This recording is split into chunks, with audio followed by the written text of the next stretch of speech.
कल 4 जून है। किसे कितनी सीटें मिल रही हैं, कौन शासन में आ रहा है और कौन सत्ता से बाहर जा रहा है, ये तो कल ही पता चलेगा। आपको बता दें कि जहां बीजेपी के बारे में तमाम एग्जिट पोल ये कह रहे हैं कि उसे 350 से 400 सीट मिलने वाली है, वहीं जो है इंडिया ब्लॉक का अपना दावा है। वो बता रहे हैं कि ये एग्जिट पोल नहीं बल्कि मोदी मीडिया पोल है और इंडिया ब्लॉक को कम से कम 295 सीटें जो हैं वो मिलने जा रही हैं। हालांकि क्या कुछ होगा, किसे कितनी सीटें मिलेंगी, ये तो कल पता चलेगा। लेकिन आज हम आपको बता रहे हैं कि गोड्डा लोकसभा क्षेत्र से कौन बाजी मारने जा रहा है। आपको बता दें कि वहां एनडीए की तरफ से बीजेपी के फायरब्रांड नेता निशिकांत दुबे चुनावी मैदान में थे। वो 2009 से लगातार चुनाव जीत रहे हैं। वो चौथी बार चुनावी मैदान में, उनका यह दावा है कि वो भी इस बार भी जो है वो लाखों वोटों के अंदर से चुनाव में जीत दर्ज करेंगे। लेकिन इंडिया ब्लॉक की तरफ से प्रदीप यादव ने कड़ी टक्कर दी और निशिकांत दुबे के बारे में कहा जा रहा है कि अगर वो चुनाव हारते हैं तो उसके लिए अभिषेक आनंद झा एक बड़े फैक्टर जो हैं वो साबित होंगे। बता दें कि देवघर के पांडा समाज निशिकांत दुबे से नाराज हैं। पांडा समाज की संख्या लाखों में है। वो चाहे कॉरिडोर के मसले को लेकर हो या देवघर मंदिर पर एकाधिकार के मसले को लेकर हो, पांडा समाज में निशिकांत दुबे को लेकर नाराजगी है।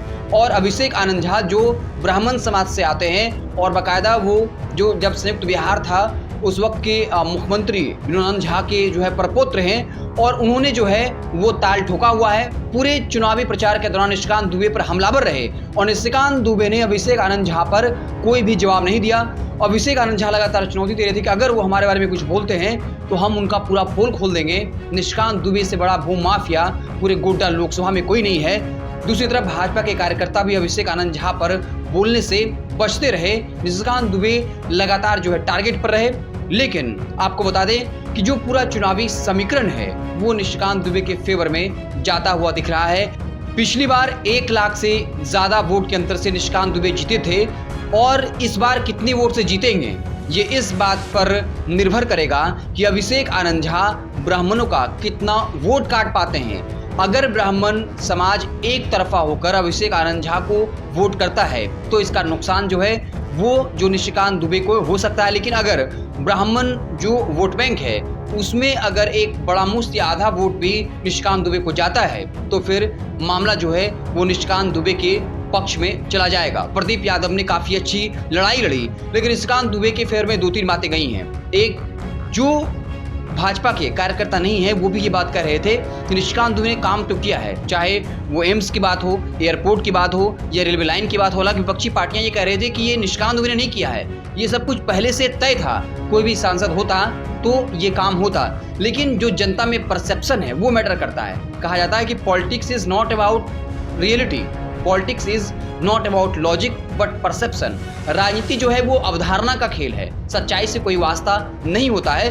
तो ये परसेप्शन गोड्डा लोकसभा के लोगों के दिमाग में रहा कि निशिकांत दुबे जो है वो कहीं न कहीं राष्ट्रीय स्तर के नेता हैं, उनकी बात सुनी जाती है। लोकसभा में वो जब किसी मसले पर बोलते हैं तो वो जो सुर्खियों में रहते हैं, पीएम मोदी से उनकी नजदीकी है, इसलिए निशिकांत दुबे गोड्डा लोकसभा के लिए बढ़िया काम कर सकते हैं। ये बातें जो हैं वो निशिकांत दुबे के फेवर में गई है।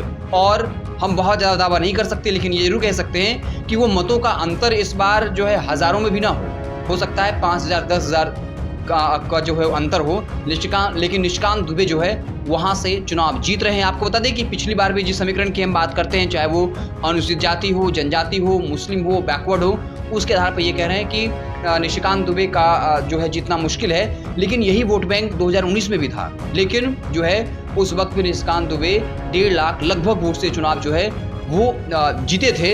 इस बार वो अंतराल जरूर कम हो सकता है लेकिन जो 2-3 कामें हुई हैं, जो नॉर्मल जो वोट बैंक है, क्योंकि आदिवासी मुस्लिम को छुड़ा करके भी अच्छी खासी संख्या में लोग हैं। सवर्ण एक तरफा वोट करेगा निशिकांत दुबे को। इसके अलावा जो है जो अन्य जातियां हैं, पचपौनियां हैं, उसका भी वोट मिलेगा। और नॉर्मली जो फ्लोटिंग वोटर्स होते हैं वो भी निशिकांत दुबे के पक्ष में जाएगा। उनको लगता है कि सरकार बीजेपी की आने वाली है, वो केंद्रीय मंत्री बनेंगे, इसलिए गोड्डा लोकसभा का विकास हो सकता है। आपको क्या लगता है, कौन गोड्डा जीत रहा है और आपका गणित क्या कुछ कहता है? कमेंट बॉक्स में जरूर बताइएगा। बहुत